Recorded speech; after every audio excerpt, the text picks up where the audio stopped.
Hi everybody, Mrs. Thompson here. Today I have a special friend. My daughter Molly is in second grade and she is going to help us out with a read aloud. So this story is called Why Mosquitoes Buzz in People's Ears. This story goes with Mrs. Bauer's mini lesson. She'll be using a few pages from this story, but if you want to read the whole story, then you can read along with us. I'm going to ask some questions. Molly's going to stop and answer them. But if you're at home, you can pause this and answer them with a parent or with a stuffed animal or even to a pet that you have at home to make it fun. All right, so let's get started. Why Mosquitoes Buzz in People's Ears, a West African Tale. One morning, a mosquito saw an iguana drinking at a water hole. The mosquito said, "Iguana, you never believe what I saw yesterday." "Try me," said the iguana. The mosquito said, "I saw a farmer digging yams that were almost as big as I am." "What's a mosquito compared to a yam?" snapped the iguana grumpily. "I would rather be deaf than listen to such nonsense." Then he stuck 2 sticks in his ears and went off, meck, meck, meck, through the reeds. So Molly, why do you think he stuck 2 sticks in his ears? He wanted to be deaf. I couldn't hear. Yeah, he didn't want to hear what that mosquito had to say anymore, did he?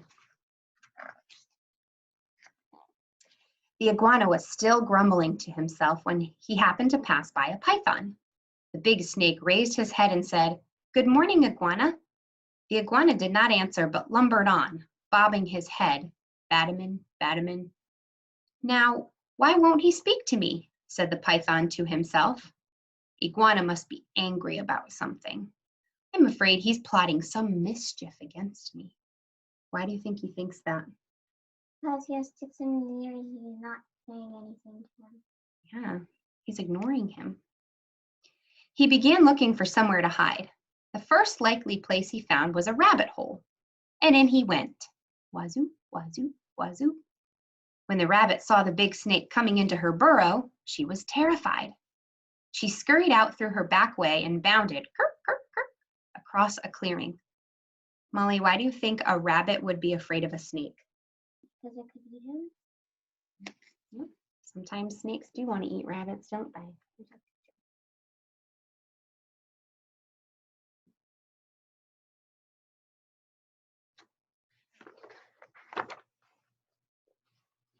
A crow saw the rabbit running for her life. He flew into the forest crying, "Caw, caw, caw." It was his duty to spread the alarm in case of danger. A monkey heard the crow. He was sure that some dangerous beast was prowling near. He began screeching and leaping, "Killowee, killowee," through the trees to help warn the other animals. As the monkey was crashing through the treetops, he happened to land on a dead limb. It broke and fell on an owl's nest. What do you think happened? What could happen if a branch falls on an owl's nest?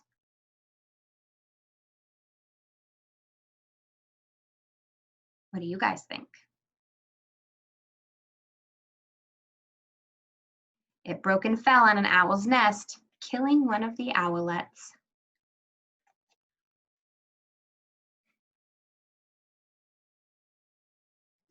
This next page, I'm going to show you the picture. How do you think the mother owlet is feeling right now? What do you think, Molly, just by looking at the picture? How is that mother owl feeling right now? Sad. What makes you think she's sad? Yeah, her eyes are closed, her head is down. You can tell by the picture she's feeling sad. Let's see what happens.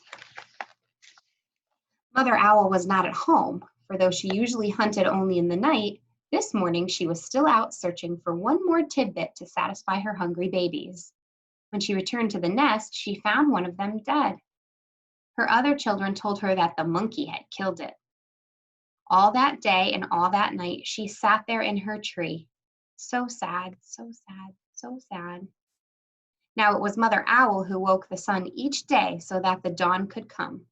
But this time, when she should have hooted for the sun, She did not do it. The night grew longer and longer. The animals of the forest knew it was lasting much too long. They feared that the sun would never come back. What kinds of things would happen if the sun never came back? It would die. Probably. What kinds of things would die? Animals. Animals might die. Plants. Plants need the sun to live, so they might die. We wouldn't know when morning was, right? If the sun didn't come up in the morning. We wouldn't know when nighttime ends and day begins. At last, King Lion called a meeting of the animals. They came and sat down, around a council fire. Mother Owl did not come, so the antelope was sent to fetch her. When she arrived, King Lion said, "Mother Owl, why have you not called the sun? The night has lasted long, and everyone was worried. Mother Owl said, "Monkey killed one of my owlets. Because of that, I cannot bear to wake the sun." The king said and gathered the animals. "Do you hear? It was the monkey who killed the owlet. And now Mother Owl won't wake the sun so that the day can come."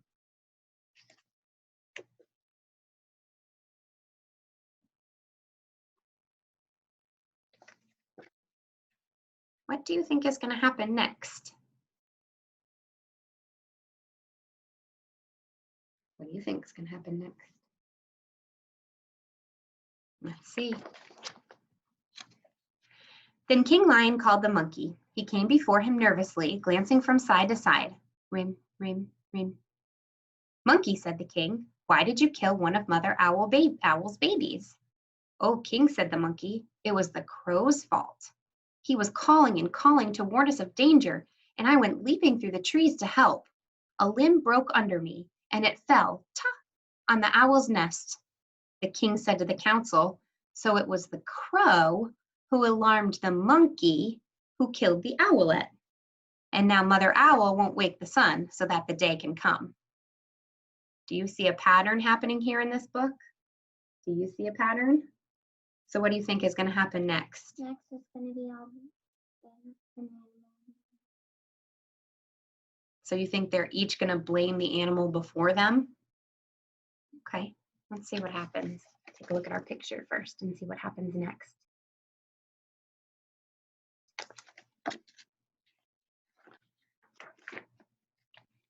Then the king called for the crow.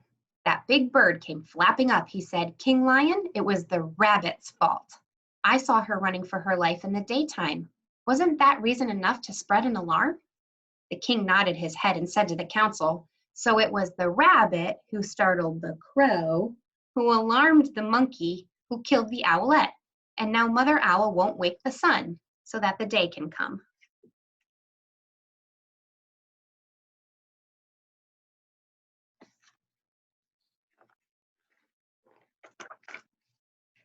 The king lion called the rabbit. The timid little creature stood before him, one trembling paw drawn up uncertainly. "Rabbit," cried the king, "why did you break a law of nature and go running in the daytime?" "Oh, king," said the rabbit, "it was the python's fault. I was in my house minding my own business when that big snake came in and chased me out." So what's the king going to say next? So he's going to go down the line of animals again, isn't he? The king said to the council, "So it was the python who scared the rabbit, who startled the crow, who alarmed the monkey, who killed the owlet, and now Mother Owl won't wake the sun so that the day can come."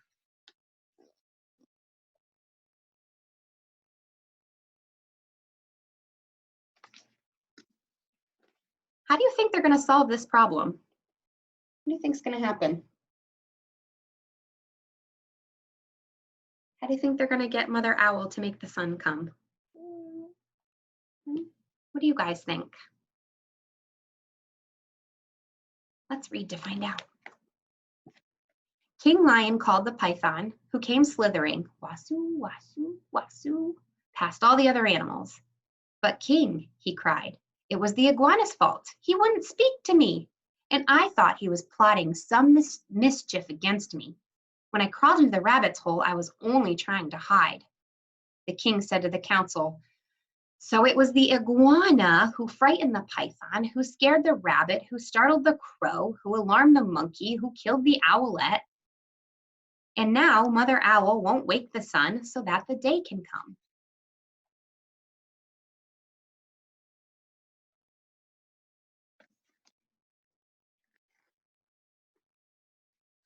Now, the iguana was not at the meeting. Do you know why he wasn't at the meeting?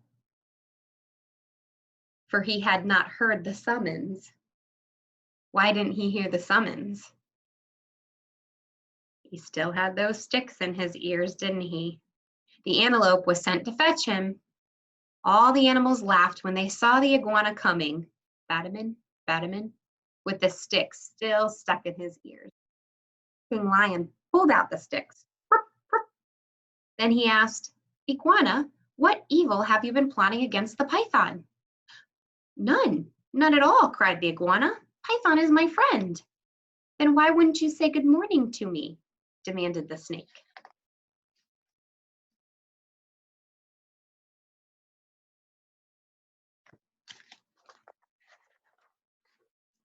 "I didn't hear you or even see you," said the iguana. "Mosquito told me such a big lie, I couldn't bear to listen to it, so I put sticks in my ears." "Nijin, nijin, nijin," laughed the lion. "So that's why you had sticks in your ears." "Yes," said the iguana, "it was the mosquito's fault." King Lion said to the council, what did he say to the council? We know what he said, right? So it was the mosquito who annoyed the iguana, who frightened the python, who scared the rabbit, who startled the crow, who alarmed the monkey, who killed the owlet. And now Mother Owl won't wake the sun so that day can come.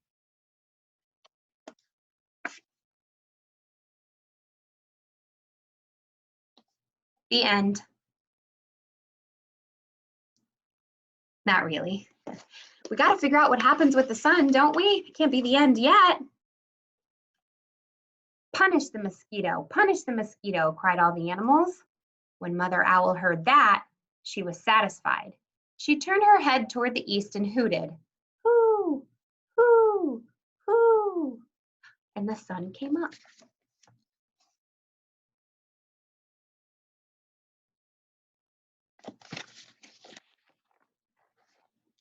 Meanwhile, the mosquito had listened to it all from a nearby bush. She crept under a curly leaf and was never found and brought before the council. But because of this, the mosquito has a guilty conscience. To this day, she goes about whining in people's ears. Zzz, is everyone still angry at me? When she does that, she gets an honest answer. Let's see what that honest answer is going to be. Whap!